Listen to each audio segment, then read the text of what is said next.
So the first thing I want to kind of get into is the economic collapse and how the days it's you don't have all day to come back to the Most High.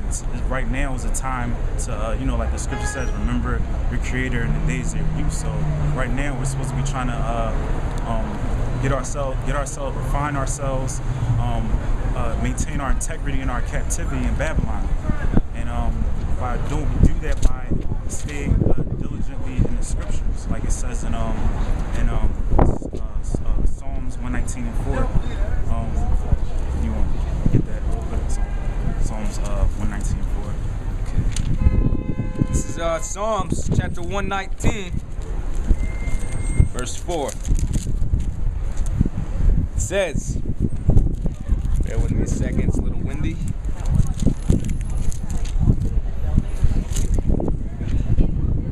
It says, thou hast commanded us to keep thy precepts diligently. Yeah, so the Most High commanded us to keep his precept. What is a precept? Commandment. And the 613 commandments, that's what we're supposed to be keeping in our captivity. But, as you can see, the majority of our people, they don't fear the Most High, so they don't do that. They don't take it seriously. They take all these worldly things seriously. Like for instance, the Israelite women, they rather get their fingernails and stuff painted and all that, and toenails painted, and help their man and somewhat act decent and stuff like that. And the men vice versa and stuff like that. So we're supposed to be keeping the precept diligent to the best of our ability. It says, oh, that my ways were directed to keep thy statutes. Yeah, so the Most High, once again, the Most High redundantly keep telling us all throughout the Bible to keep his precepts, keep his commandments.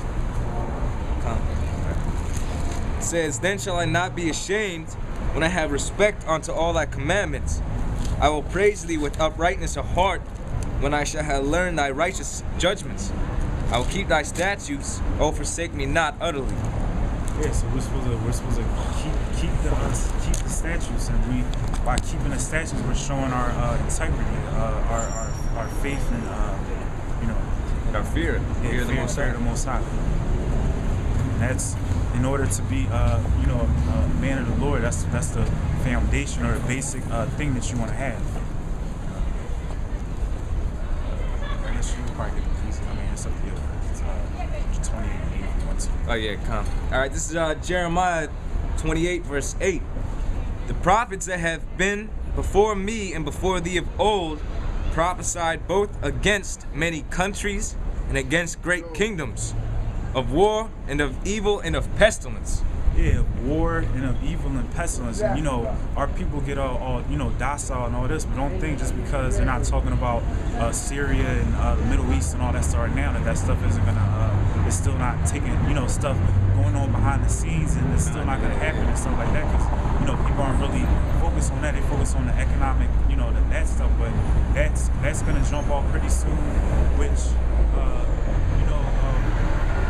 the economic collapse, all this, the EBT, the Section 8, all this stuff, February, I think February 1st is supposed to be, the other date when they go back to the debt ceiling and all that stuff, but, a lot of stuff is going to take place, and stuff could jump off even before that and stuff, so that's why you got to, watch as well as pray, be, looking into these things to the best of your ability. Don't just, watch the mainstream news media and stuff like that.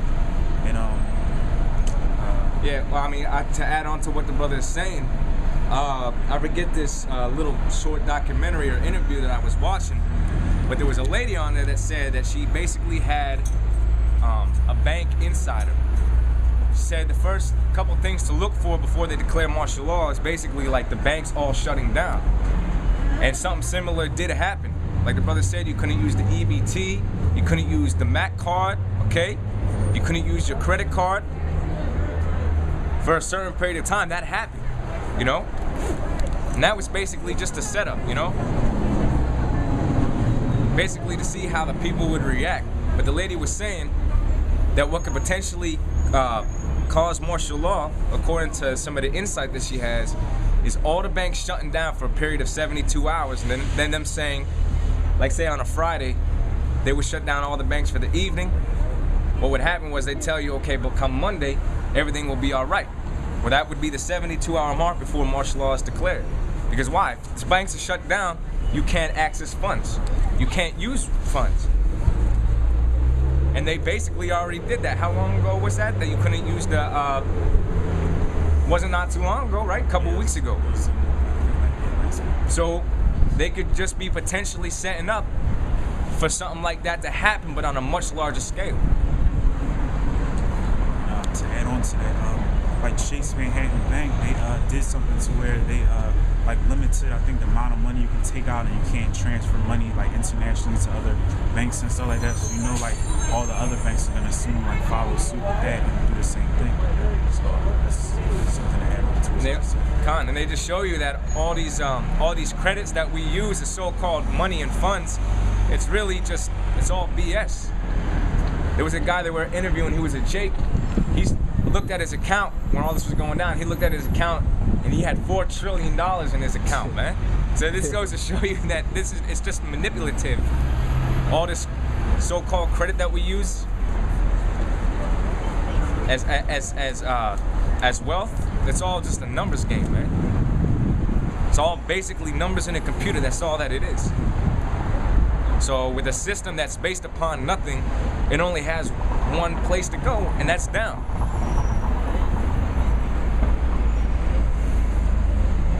And like the brother's getting into, all these foreign countries and nations such as China and Russia, all right, Iran, all they had to do is stop investing in the American dollar to purchase oil. And their oil. That's why America wants to get into Iran so bad, man.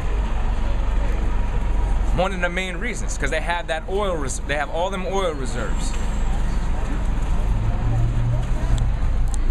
All right, but they're not going to secure them oil reserves. Them other nations already hate America, and they're going to protect any interest that they have in Iran to protect that wealth, just so they don't have to do business with America.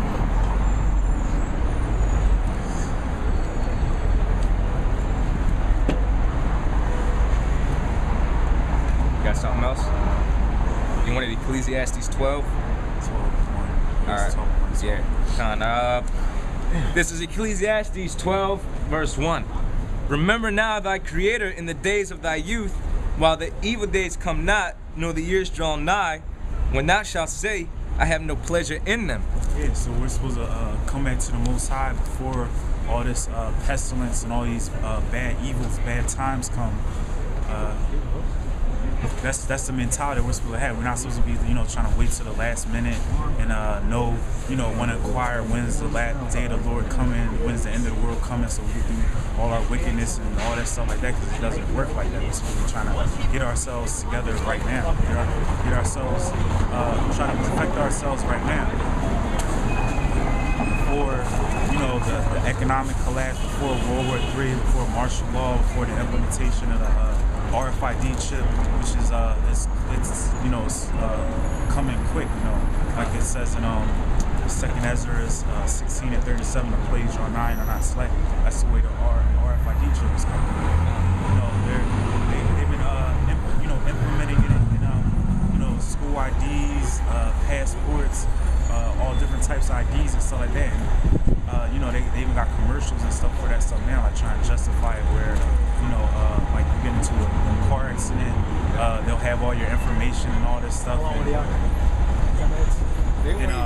they have basically at the end of the block, trying to make it to where it's convenient and stuff like that. And that's one thing that American people like, is stuff that's convenient. You can you don't need your keys to open your car. You can start your car. You can unlock your door, turn on your lights, turn on your computer, your cell phone, all this stuff, your gun and stuff like that. But that's not what we're supposed to be doing, because when you take that chip, it basically it's a wrap, and you're done for it, basically.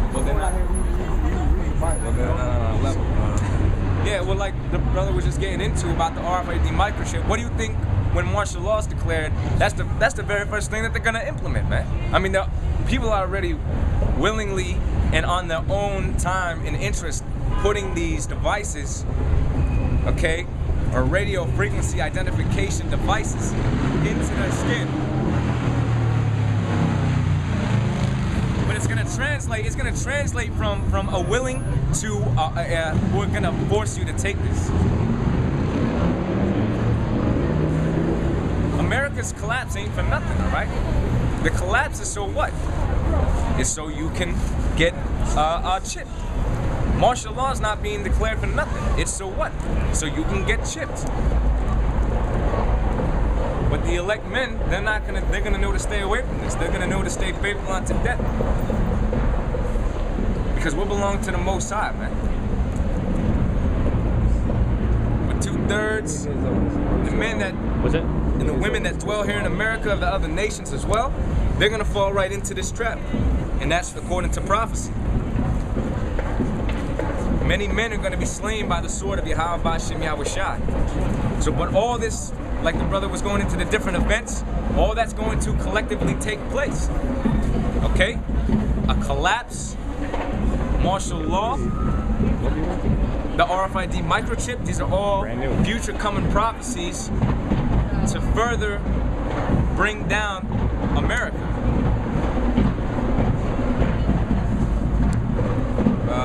Now you were going into basically preparing ourselves, right? This is 2 Timothy 2:4. As a matter of fact, I'm going to start at 1, right? Thou therefore, my son, be strong in the grace that is in Hamashiach Yahushua. And the things that thou hast heard of me among many witnesses, the same commit thou to faithful men who shall be able to teach others also. Yeah, so that's why we're out here. That's why the elders were raised up. Start with Abba Bivens to stir up our pure mind and bring us back to remembrance of who we are. So we could, they taught us. We learned, through the internet, through brothers and stuff like that. They taught us. So we came out here. We learned the basics. So we come out here and we learned the basics. So we can come out here and finish, teaching the rest of our people, waking up the elect. God. It says, thou therefore endure hardness as a good soldier of Yahushua Hamashiach. Yeah, endure hardness. And hardness means endure afflictions. So all the afflictions that we go through every day, we gotta endure those things. We gotta endure to the end. As the scripture says, he that endureth to the end, the same shall be saved. So that's what we gotta do. Yep. It says, no man that warreth entangleth himself with the affairs of this life, that he may please him who hath chosen him to be a soldier. It says, no man that warreth entangleth himself with the affairs of this life, that he may please him who hath chosen him to be a soldier.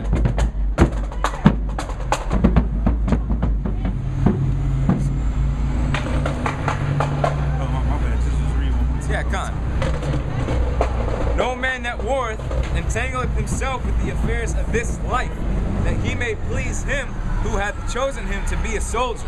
Yeah, so we're supposed to be conducting ourselves, our conversation is supposed to be in godliness and fear of the Most High and doing His will. We're not supposed to be, trying to love in this world and the things that are in the world. That's right. It says, and if a man also strive for masteries, yet he is not crowned except he strive lawfully. It says, the husbandman that laboreth must be first partaker of the fruits. Consider what I say, and the Lord give thee understanding in all things. Yeah, so by us seeking the Most High, trying to dwell in the secret place of the Most High, He's gonna make us know all things. Yep. It says, consider what I say, and the Lord give thee understanding in all things.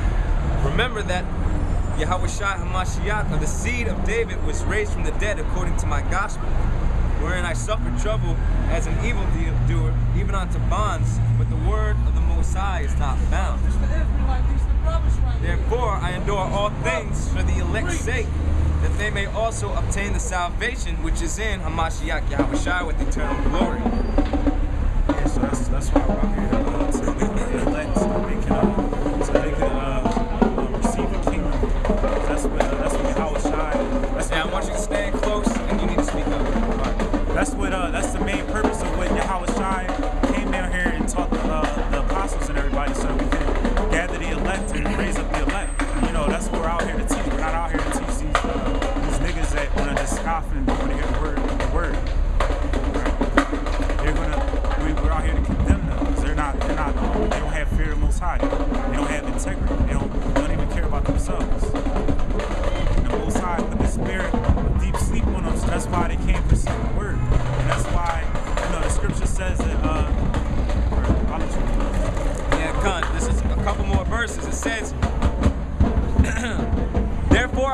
all things for the elect's sake, that they may also obtain the salvation which is in Hamashiach Yahushua with eternal glory. It is a faithful saying, for if we be dead with him, we shall also live with him. All right. If we suffer, we shall also reign with him. If we deny him, he also will deny us. Yeah, so that's one of the things. Like, we gotta suffer the same afflictions that Yahushua went through, like and all the other prophets and stuff, and people mocking them and them being persecuted and stuff like that. Like, that's what we go through. And so we get like threats out here. We get people, we get that stuff like all like every week or something. It says, if we believe not, yet he abideth faithful, he cannot deny himself. Exactly. So that means that even if you don't believe, everything that we say is going to come to pass. The Lord's going to come back and destroy America. The elect is going to still be redeemed. The Lord can't deny himself. All right. So all these things are going to come to pass. Of these things, put them in remembrance, charging them before the Lord that they strive not about words of no profit, but to the subverting of the hearers. Study to show thyself approved unto the Most High, a workman that needeth not to be ashamed, rightly dividing the word of truth. Yeah, so that's something we gotta do. We gotta study. We gotta break down the scriptures, research into things. And that's one thing the majority of our people don't do, because if they study, well, Most High, of course, the Most High put the spirit deep sleep on a lot of us. But if people would study, they would be able to find certain things out to be able to know that we're telling the truth and stuff like that. But our people, they don't study and stuff like that. Like they don't study. Leopard has boots.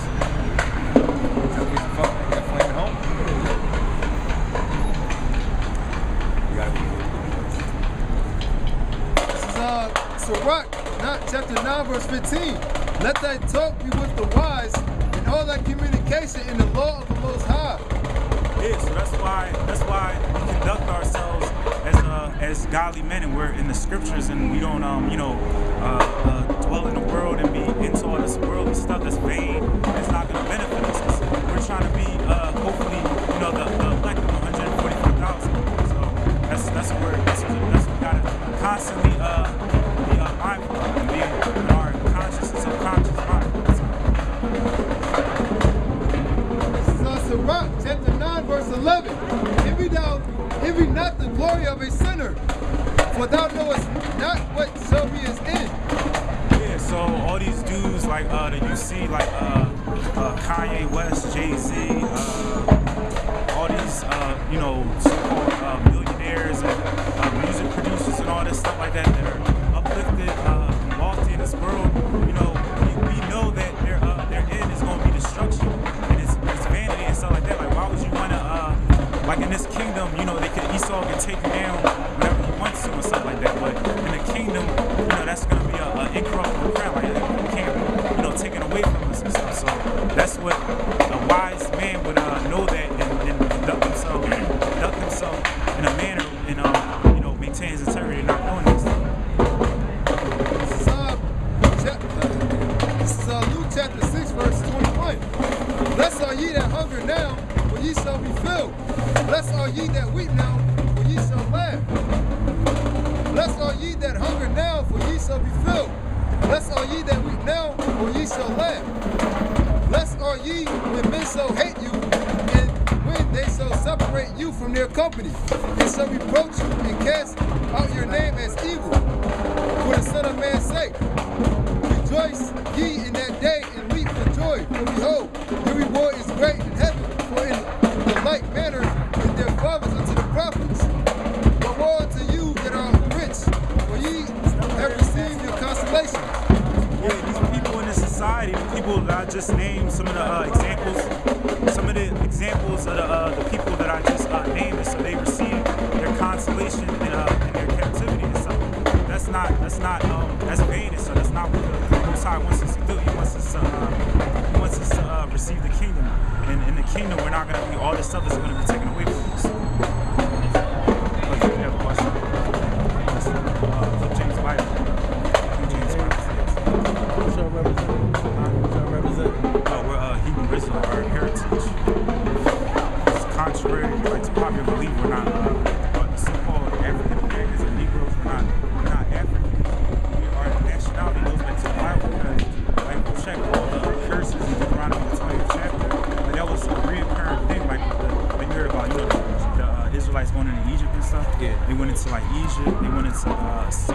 Babylon, Persia, Medio-Persia Empire captivity, Greeks, and stuff. Yeah, I got some precepts for you, all right?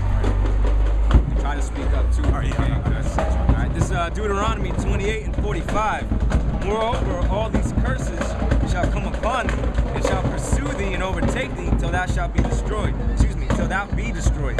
Because thou hearkenest not unto the voice of the Lord thy power to keep his commandments and his statutes which he commanded. And they shall be upon thee for a sign and for a wonder, and upon thy seed forever.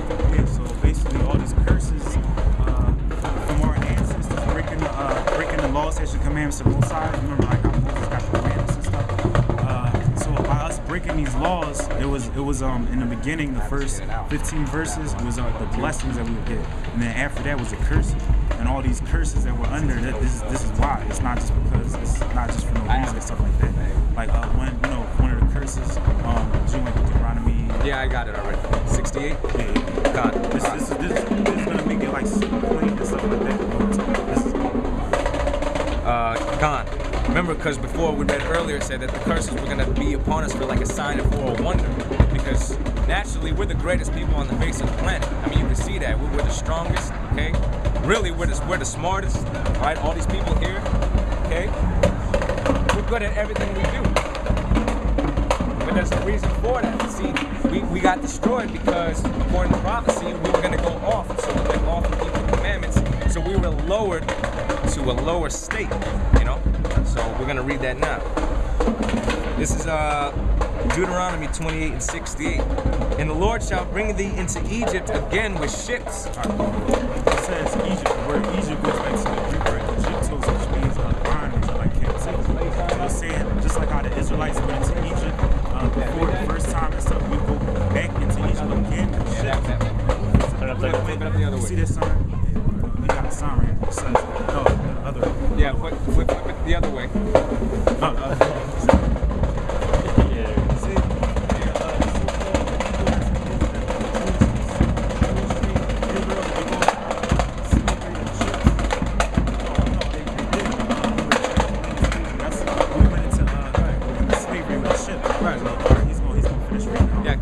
It says, and the Lord shall bring thee into Egypt again with ships. So like the brother broke down, the word Egypt means slavery or bondage, and it said by ships. So like the brother was saying, that's the transatlantic slave trade, man. The so-called Negroes, they were brought over to the Americas via slave ships. Because there's no record or account where we went back into Egypt again by a boat or by a ship, except for that prophecy of the slave trade. You keep reading. It says, by the way whereof I spake unto thee, thou shalt see it no more again. And there ye shall be sold unto your enemies, bondmen and bondwomen, and no man shall buy you. Yeah, it said our enemies. In the scripture, it just said enemies and stuff like that. Like in the churches, they teach that we don't have, like we're supposed to love everybody. So like that, it says enemy. It says bondmen and bondwomen. We were sold in America, North America, South Central who was sold on slave auction blocks and stuff like that. Remember Roots, Drum, Mandingo, Goodbye Uncle Tom, those are all like Amistad and stuff like that. Those are all examples of showing how we were like sold as a bond men and bond women and stuff. And then it said no man shall buy you. It's just like how we had like all, Malcolm X, Martin Luther King, all these like leaders and stuff, but no one was ever able to like liberate us and stuff like that. Right. So the thing is, that's why we're out here to tell our people to come back to the Most High, because there's gonna be some real bad stuff that goes down here. Just like how the Most High took down like all the empires basically that kept us in slavery and captivity. That's the same thing that's happening in America. That's why the economy is going down. That's why the World War III is about to happen and stuff like that. That's why all this bad stuff is about to happen. There's nothing that America, no resolution they can come up with, because it's all part of the Most High. Because the scripture says the Most High ruleth in the kingdom of men, meaning He puts in their mind what they're going to do, and rules, the rulers and stuff like that. This and stuff like that. So it's all up to the Most High. I got a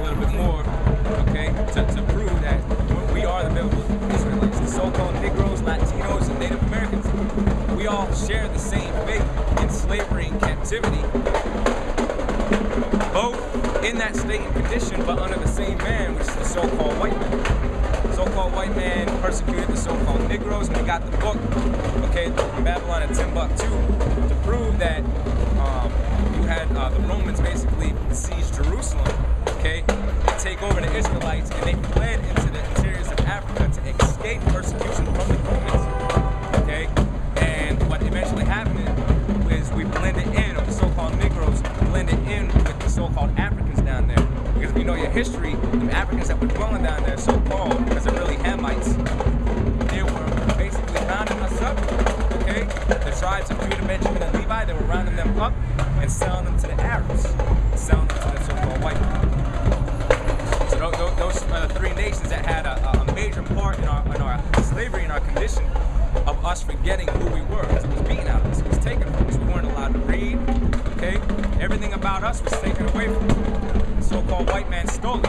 That's why when you look at these images today of who Jesus is and who the Most High is and who the Jews are, you see all white images. That's because they came and they destroyed us, which is according to prophecy, took us down and stole everything that we had. Our heritage, our land, our resources, everything. I'm going to read some more of that in history. So you got to know who you are to know where you're going. You know, essentially.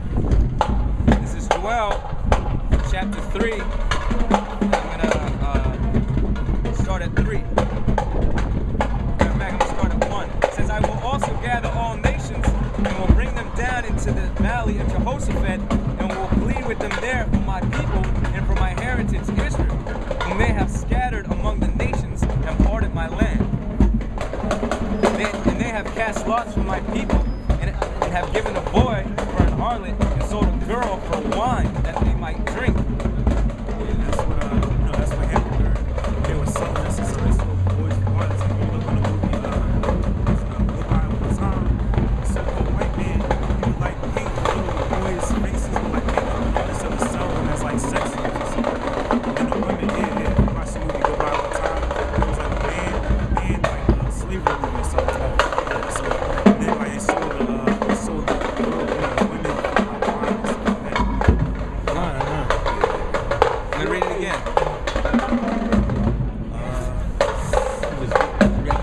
No, I mean, well, basically, elders in New York and stuff like that, they start out, they've been teaching like on the streets and stuff, and we like saw them on YouTube, and then we all, like we live around the same Pennsylvania, so we all got together, formed our own like camp and stuff like that.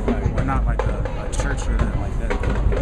So we just come out here like every Saturday because the scriptures tell us that we're supposed to go out to the highways and byways. That's how the prophets talk and stuff like that. The scripture actually says that, the Most High doesn't dwell in temples made with hands and stuff like that. So we're supposed to be out on the